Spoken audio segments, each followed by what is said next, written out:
बात यह है कि जब कोई इल्ज़ाम लगाया जाता है और ऐसा संगीन इल्ज़ाम एक पॉपुलर लीडर को कत्ल करने का मंसूबा है तो उसके कोई शवाहिद भी दिए जाते हैं, कहते हैं कि वो उसके खिलाफ मुकदमा कराएंगे, उसके खिलाफ मुकदमा, यानी हर अहम आदमी के खिलाफ मुकदमा कराएंगे। उन अहम आदमियों के खिलाफ मुकदमा क्यों कराएंगे? कोई शवाहिद, कोई सबूत, कोई दलील, कोई रिकॉर्डिंग, वो भी नहीं, कोई क्राइम। देखिए, जहाँ तक टेररिज्म का ताल्लुक इंडिया से हो रहा है, अफगानिस्तान से हो रहा है, आए दिन लोग मरते हैं, वो पहली सी सूरत हाल तो नहीं है। और आपको शहबाज शरीफ का बयान याद है कि तालिबान को चाहिए कि पंजाब पे हमले न करें, बाकी जहाँ मर्जी करें। ये इन लोगों का तर्ज अमल और तर्ज फिक्र है। इनकी जान कीमती है और कोई जान कीमती नहीं है, ठीक है। और जान भी इसलिए कीमती है कि मुल्क पे हुकूमत कर सकें और रुपया बना सकें। खदशात पे डिसीजंस नहीं दिए जाते। ठीक, बिल्कुल दुरुस्त। कोई शख्स नहीं है जो महफूज हो। कोई आम पाकिस्तानी तो खैर ज़ाहिर है ज़्यादा कहीं भी हो सकता है, किसी वक्त भी हो सकता है, कम हो गया। हाँ जी, हर अहम आदमी जो है, हमने कल अर्ज किया था कि उनकी सिक्योरिटी बढ़ाई जाए, उनके साथ अंडरस्टैंडिंग के साथ बढ़ाई जाए।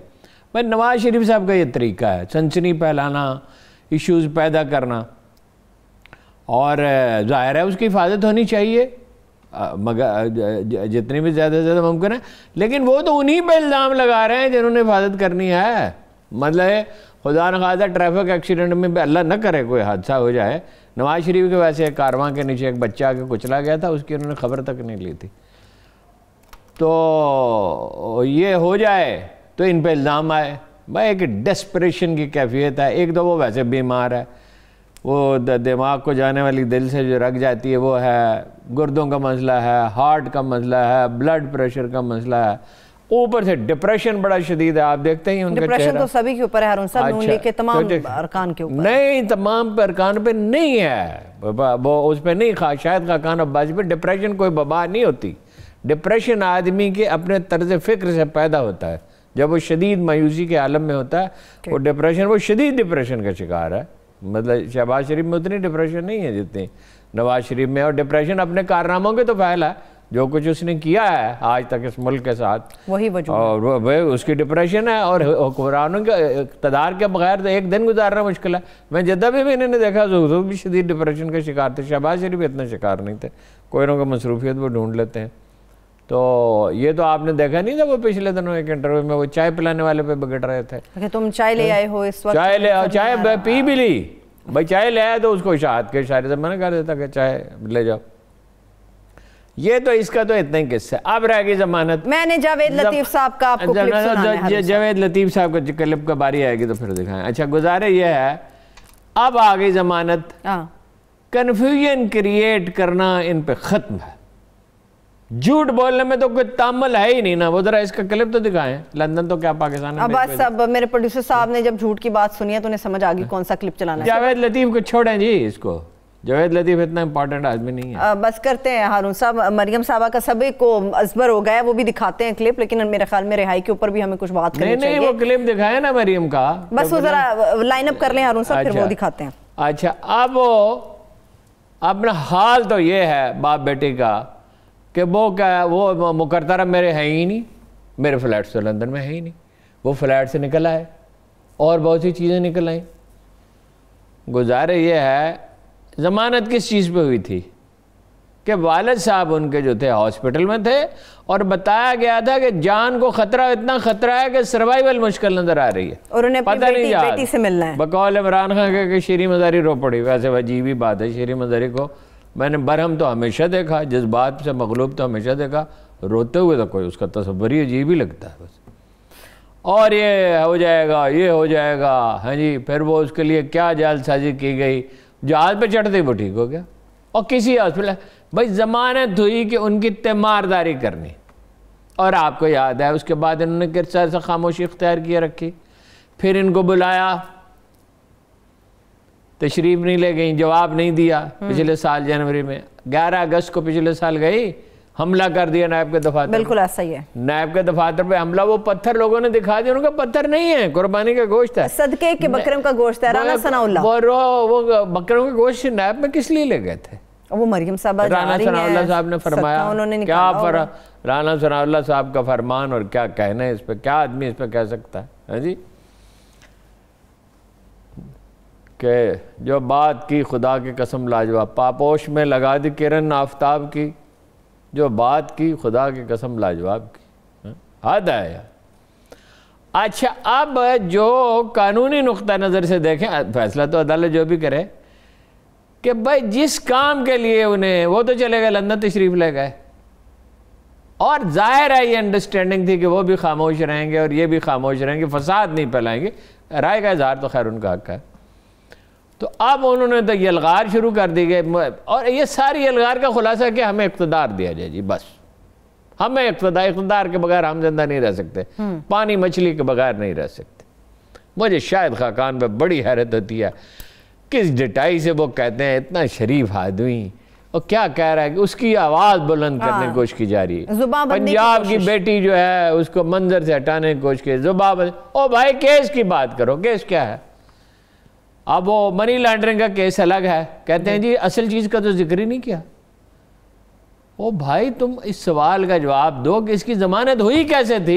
इमरान खान ने ठीक कहा था इसको बेनजीर इनकम सपोर्ट प्रोग्राम पे डालते हैं, इसके कोई जरिए आमदनी नहीं बेचारी का। फिर कहा 90 करोड़ पता नहीं कितने मेरी जायदाद है, जमानत। अच्छा भाई, जमानत जिस बुनियाद पे आपकी हुई थी, दुनिया का कोई दूसरा मुल्क होता इसकी सियासत उसी दिन खत्म हो जाती जब इसने पहले कहा मेरी कोई जायदाद नहीं, फिर कहा 90 करोड़ की जायदाद। ये है अपना मामला। जमानत की मंसूखी, अच्छा, जमानत की मंसूखी का कभी इम्कान है, बाकी तो जो अदालत फैसला करे, इसलिए कि वो ग्राउंड ही बाकी नहीं है जिस पर है। ठीक है, आप जनाबे वाला पीडीएम का भी परसों इजलास है, लेकिन हारून साहब नैब ने जो, अच्छा आप सुनिए, जावेद लतीफ साहब हैं जी, बड़े मियाँ तो बड़े मियाँ, छोटे मियाँ सुभान अल्लाह, जावेद लतीफ साहब भी इजाजत दें। और धमकी किसको दे? दिखाएं जावेद लतीफ जी, इस काबिल तो ये नहीं है, लेकिन दिखाएं। हाँ जी, किन लोगों के क्लिप हमें दिखाने पड़ते हैं और किन के बारे में गुफ्तगू करनी पड़ती है? ये सुनने वाले सुन भी रहे हैं, देख भी रहे हैं कि क्या कुछ जावेद लतीफ साहब ने, आप जब शाह से ज्यादा शाह के वफादार बनते हैं। नहीं, शाह से ज्यादा शाह का वफादार नहीं, मोस्ट इर्रिस्पॉन्सिबल आदमी। मतलब ये इसके करतूत क्या है इस शख्स के, और ये क्या रहा है, किसको धमकी दे रहा है? 22 करोड़ की कौम को धमकी दे रहा है, हम तो हमारा मुल्क बर्बाद कर देंगे खुदा अगर उसे कुछ हुआ। और ये अगर कुछ हुआ, ये एक मफरूजा है, मफरूजों पे जजमेंट के ऊपर जजमेंट देखिए, वो बेनजीर का वाक़या हुआ, सब जानते हैं कि वो पाकिस्तानी तालिबान ने किया, अफगान तालिबान ने नहीं, पाकिस्तानी तालिबान ने, जो इंडिया के ईमा पे काम कर रहे थे, टेररिज्म कर रहे थे, मीना बाजारों पे हमले किए, चर्च पे किए, मज़ारों पे किए, मसाजिद पे किए, ISI के दफातर पे किए, GHQ पे किया, मसाजिद में हमले किए, बाकी तो आप छोड़ ही दें। मस्जिद में जो लोग नमाज पढ़ रहे हैं उनसे क्या दुश्मनी थी? तो जाहिर है कि वो किराए के कारिंदे थे। अच्छा, उस पे जब बेनज़ीर का वाक़या हुआ तो जरदारी ने अपनी ज़िंदगी में जो ढंग के काम किए उनमें से ये किया, जो उसकी ज़रूरत भी थी इक़्तिदार में रहने के लिए, पाकिस्तान खपे, वहाँ लोग पाकिस्तान ना खपे, वो थे MI6 के लोग थे, मुझे इसमें कोई शुबह नहीं आग लगाने वाले। पीपल्स पार्टी के कारकुनों को क्या पड़ी थी जी, रेलवे स्टेशनों को आग लगाते, उन्हें मुश्तिल किया जा सकता था, थोड़ा बहुत शायद इस्तेमाल भी शरपसंद अनासर, वो अपना शरपसंद अनासर नहीं, MI6 के बंदे इंतहा पसंद, जिन्हें ट्रेनिंग दी गई है इंडिया में, कि पाकिस्तान में पूना से बंबई तक, आज से 30 बरस पहले। फिर उन्होंने MKM के लोगों को, उन लोगों को, कातलों को तरबियत दी दादू की पहाड़ियों में। अच्छा जी, अब वो जावेद लतीफ़ साहब कहते हैं कि हम तो नहीं कहेंगे पाकिस्तान खपे, मतलब पाकिस्तान होना चाहिए, इसका मतलब पाकिस्तान पाकिस्तान चाहिए, खपे का मतलब चाहिए, हम तो नहीं कहेंगे। आप क्या कहेंगे और आपकी बसात क्या है? आप इससे पहले बहुत से गैर जिम्मेदाराना बयान दे चुके हैं। मैं हैरान हूँ, ये और रहमान मलक और यूसुफ गिलानी जेल में क्यों नहीं है? ये क्या अदालती निज़ाम है जी? ये नहीं, इसके असासे देखें, इसकी हरकतें देखें। इससे पहले इतने गैर जिम्मेदाराना बयान ये शेख दे चुका है, और अफसोस है उन टॉक शोज वालों को जो इसको बुलाते हैं। यानी एक आदमी पूरी कौम को गाली देता है, गाली नहीं है ये, तुम्हारा मुल्क तोड़ देंगे, खुदा ना खास्ता ऐसे लोगों के लिए तो तोड़ देंगे। तोड़ देने का क्या मतलब है कि तुम्हारी जिंदगी इंडियन मुसलमानों जैसी होगी, मकबूजा कश्मीर के लोगों को जैसी होगी, बर्मा के मुसलमानों जैसी होगी। ठीक है, ये कह रहा है ये आदमी, वरना हमें इख्तिदार दो। असल में मसला ये नहीं है, उसको कौन कत्ल करना चाहता है, खुदा उसकी जिंदगी महफूज रखे। आमीन, वो तो हर एक की जिंदगी महफूज रहनी चाहिए, हर जान कीमती है, और एक पॉपुलर लीडर है वो। अजीबो गरीब तमाशा है, ये किस कमाश के लोग हैं। अच्छा, मजाल है पूरी नून लीग में एक आदमी उठे और कहे कि ये क्या खराफात है जी, हम इससे लाताल्लुक होते हैं। यानी धड़े बंदी की नफ्सियात। मौलाना मीना हसन इस्लाही ने जब मौलाना मौदूदी से इख्तलाफ किया तो एक बात कही थी 56 में, पॉलिटिकल पार्टी में जो इक़्तिदार के लिए बनती है उसमें प्रॉब्लम ये होता है कि उसमें धड़े बंदी की नफ्सियात पैदा हो जाती है। हमारा धड़ा हर हाल में सही है और दूसरा हर हाल में गलत है। तो पीडीएम और जावेद लतीफ भी सही है और उसका ये बयान भी सही है। शायद खाकान अब्बासी साहब बोलिए, बोले कोई एक आदमी नहीं है जिसका कोई ज़मीर हो। ओ भाई, सियासत अपनी जगह, इख्तिदार अव्वल तो ये सियासत ही गंदी है। देखिए, जो मुस्लिम सियासत है, जो इस्लाम की सियासत, मुस्लिम नहीं, मुसलमानों में तो पहले 50 बरस, 30-35 बरस के बाद जो जवाल शुरू हुआ इल्मी, तो वो उसके तरह तरह की खराबियाँ सब जानते हैं। उसमें तो कोई उम्मीदवार ही नहीं हो सकता, लोग उम्मीदवार बनाते हैं। ये है हमारा मॉडल। हम वेस्ट मिनिस्टर डेमोक्रेसी के पीछे पड़े हुए हैं, कभी अमेरिकी सिस्टम, कभी इमरान खान साहब को चीन का मॉडल अच्छा लगता है, कभी मलेशिया का अच्छा लगता है, कभी जापान का अच्छा लगता है। एक कंफ्यूजन है, एक जिसमें पूरी कौम पड़ी हुई है, और ये जहालत का आलम है कि सादुक रमीन का लक़ब इस्तेमाल करते हैं पॉलिटिशियंस के लिए और रियासत मदीना की इस्तिलाह इस्तेमाल करते हैं। भाई, ये बड़ी कलक की बात है।